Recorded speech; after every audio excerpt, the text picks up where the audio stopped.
this is a situation that I've been thinking about for the last few days, ever since the Hbomberguy video came out. If you haven't seen it, at least I think you've heard of it. I mean, this video almost has 10 million views. And for context, I had no idea who Hbomberguy was until the video came out. And then I realized, oh, I've heard of that name before, and that was because he made a video called PewDiePie is a Nazi, which is a really bad video. You know, it was around the time where everyone was calling, you know, PewDiePie a Nazi because of what he did. And just looking back, it's aged so badly. Not his video per se, but just the whole context around it. And like I said, he made this video called Plagiarism and YouTube, where he calls out multiple creators. He talked about Illuminati, which was pretty awesome. And today's subject, internet historian. Now, once again, for full context, I do enjoy his content. Most of his content is pretty solid. Now, do I agree with him on everything? No, of course not. But it's someone that I enjoy watching. And I think when he's not plagiarizing, for the most part, his content is pretty solid. But ever since the plagiarism accusations and the video came out, he's lost around 50,000 subscribers on YouTube. He hasn't said anything on YouTube. His Twitter, the last time he's tweeted was December 3rd. And I'll play some of the videos so you guys get some context. Man in Cave is about Floyd Collins, a cave explorer who in 1925 got trapped in a cave. Nice one, Floyd. The video is an hour and 10 minutes long and pretty detailed, covering the events hour by hour as they happen. What a unique way of telling the story. The video implies a deep level of research and understanding, and that animation's pretty cool too. The video was uploaded on September 29th, 2022 and was extremely successful, garnering like 10 million views in the few months since it went online. One of their brands is Mental Floss, a digital news and entertainment site, which also has a YouTube channel. So, did he use some of their copyrighted images or the YouTube channel's footage? Well, it doesn't look like the channel has ever covered Floyd Collins. The Mental Floss website, however, has. In 2018, Lucas Riley wrote a story about the 1925 cave rescue that captivated the nation.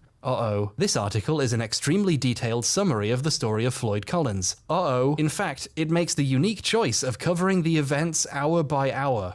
Oh, he didn't. He did not just... Floyd tried to breathe calmly. His left arm was pinned underneath his... You know, as someone who's seen the full segment, yeah, it does seem like he plagiarized pretty much the whole thing. But the conversation I've seen here when it comes to plagiarism, was it wrong? Was it right? The comment sections on multiple videos that I've seen is, who cares? Internet historian is epic. He's based. You're a fucking nerd if you care about, you know, plagiarism. And the other side is like, how dare you give credit where credit is due? And I'm sorry to disappoint you guys, but I might be turning into Boogie 298A just for this video and, you know, fence it just a little bit, because I could see both sides. I could definitely see the side who's like, who the fuck cares? The video is good. Who cares? I enjoyed it. He got paid. Who cares? It's YouTube. Not everyone's Hbomberguy who has a Patreon with thousands of dollars coming in every month because of his loyal subscribers. Not everyone could take a year, 2 years off YouTube and come back. And I also get the other side who's like, the writer who wrote that article deserved credit in the description, paid, however, but he deserved to be credited because prior to the re-uploaded version of Man in the Cave, there was no credit. The least you can do is inspire by and link it,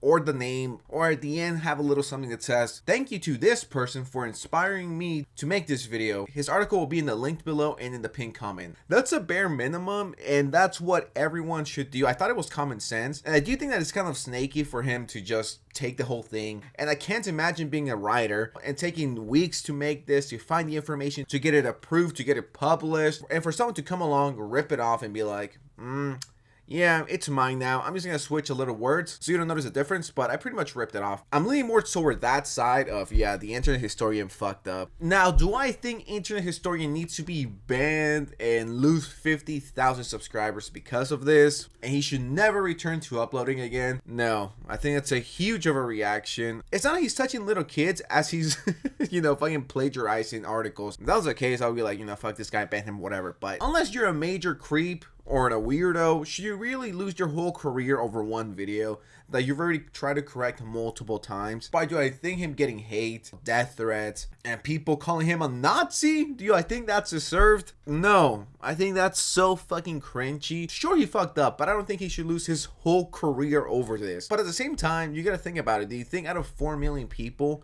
how many people are actually gonna care if the videos stay consistent, good, and the quality doesn't drop? Once again, I'm not saying I agree with the internet historian ripping off that article. Most of the people, I don't think they would care that much. I think they're just like, this video's good. I don't give a fuck where it came from. A little boy from a third world country could have ran that and I don't give a fuck because it's good. And I don't want to come across as I'm just hating on Hbomberguy. His tendency to call out people Nazis, not only PewDiePie, but other people, it's kind of like Twitter-like behavior. I don't think it's as bad as eating this online, and, you know, hope I'm wrong, but he doesn't seem like that type of guy, where if you don't agree with him, blindly, you're a bigot, transphobic, homophobic, right-winger, I hope. And by now, the word Nazi has lost all meaning. It doesn't mean anything, honestly, because of people like this. So this loser says, internet historian apparently gave a fake birthday as April 20th, 1989. You know, 100 years exactly after Hitler's birthday because memes. So apparently this makes you a Nazi if you joke about April 20th because, you know, that was the day Hitler was born. Once again, the mental gymnastics of this fucking guy. What if you're actually born April 20th? What if that's your actual birthday? People are like,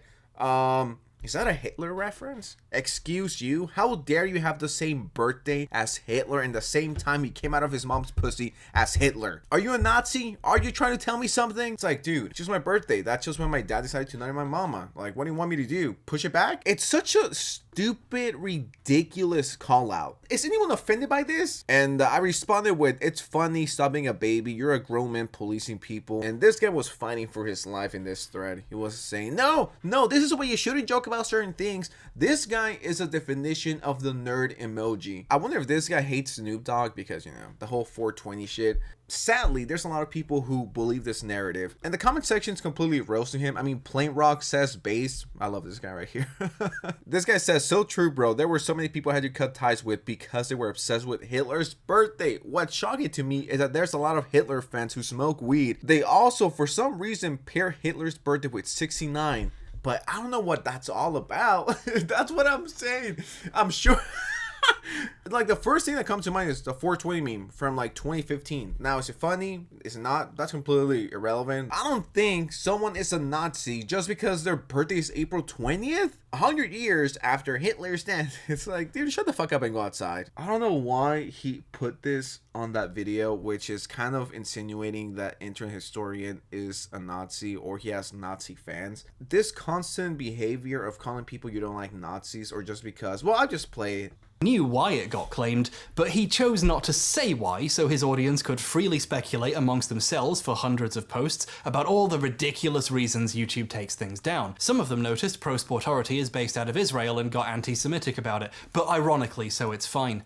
What an interesting audience he's built. This little segment inspired this huge thread on the stupid YouTube drama subreddit. Since Hbomberguy, you know, this one, I've been compiling information regarding internet historians' plagiarism and ties to the alt-right. I've seen quite a few internet historian videos, and he does not strike me as an alt-right. If I'm being completely honest with you guys, he actually seems kind of like a left guy, if you will, if you want to get political about it. I mean, just imagine being fatherless to where you have to sit through a shit ton of videos to come up with super stupid stuff. The word has lost so much meaning that it actually takes away from the disgusting freaks that were actual Nazis. So comparing a fucking YouTuber who plagiarized to a Nazi is such a crazy stretch, but let's just look at the proof we got here from this stinky Redditor. Dog whistle in this video. At 55 seconds, an item description box from World of Warcraft displays at 1488. There's no item with 88 durability in this game database, so this was an edit. Now, I don't know shit about World of War.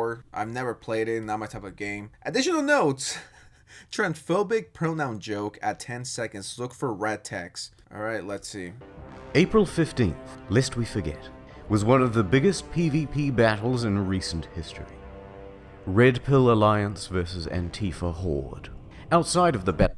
Alright, was that 10 seconds? I mean, where's the controversy? Too fast to smash, anonymous, and trigger, you know, pronouns, trial count, waiting for Uber, shimsure. How is this transphobic unless I'm missing something? This video is from 2017, and I think that's important because Hbomberguy straight up says on his last video that he doesn't judge people based on old videos because people can change. And once again, this video is 6 years old, almost 7 years old actually. Humor and people overall were way different. That was the time where people were like, triggered, feminism compilation part 55, women being owned by Sigma male. That was the era. How is this transphobic? Why are they acting like this shit just came out last night? If you're an Hbomberguy, which I'm assuming this stinky Redditor is, I don't think Hbomberguy would approve of this. This is from 2017, half a decade. And you're calling him transphobic because of his old content? Kind of weak if you ask me. The other proof is the whole 420 meme. You know, we just talked about that. I don't really want to get back into it. I think this is such a stupid fucking claim. To me, this might be the stupidest part. He follows this person, founder of a far-right terrorist group, the Proud Boys, follows this person, Lips of TikTok. And a lot of people seem to have this mentality that if you follow someone on Twitter, you endorsement, which is completely ridiculous. You know who used to follow Lips of TikTok?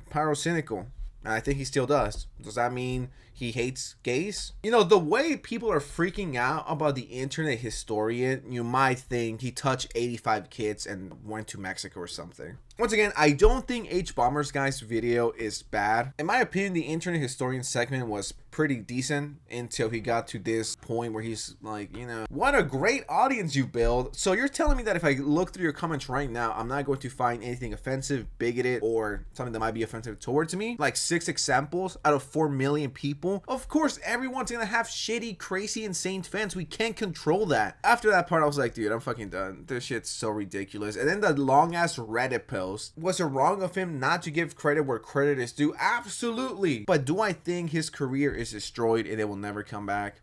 No. So long term, I don't think this is going to affect him. I don't think he's going to be the next Illuminati by any means. I think it was dumb of him to plagiarize and not even give credit as simple as just, hey, here's a fucking article that I ripped off. Here, go check it out. Because that is pretty scummy. But do I think he deserves to be banned and kicked from the internet and be called a Nazi by stinky Redditors who haven't washed their ass in a month? No. But that's just what I think. But what do you guys think? I know some of you might not agree with me, and that's completely fine. That's normal. You're not supposed to agree with everything I say or any other person says. But with that said, this video is way too long. I have to go edit it now. I love you guys. Thank you so much for watching. Don't forget to like this video, share, subscribe. Please subscribe. That'll be super fucking cool. And I'll let you go. Any updates, I'll let you guys know. All right. Peace out. Bye.